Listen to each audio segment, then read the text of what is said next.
ahead. One more, can I ask one more, Karen? On the targets in Yemen, on March 15th, can you say were 100% of the targets that were planned for March 15th, were they all destroyed? Because that would be an indication if some of them were moved or they were not all hit, that maybe perhaps some of the enemies were able to get some of the information in that signal. What I can say about the operation is what the Department of Defense has put out there. I would refer to them for any further operational details.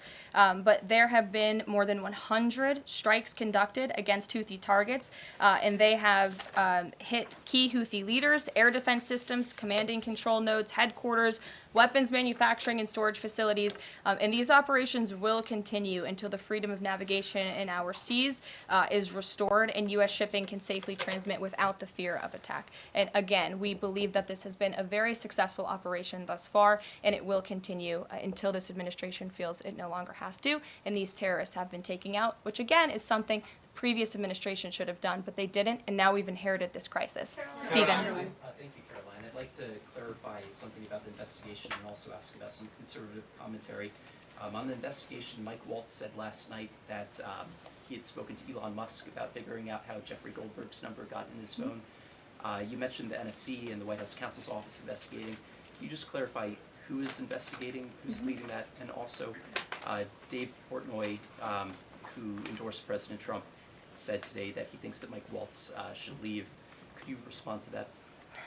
Sure. Great respect for Dave Portnoy, but I just answered that previous question from Jennifer. As for your original question about who's looking into the messaging thread, the National Security Council, the White House counsel's office, and also, yes, Elon Musk's team. Elon Musk has offered to put his technical experts on this to figure out how this number was inadvertently added to the chat. Again, to take responsibility and ensure this can never happen again.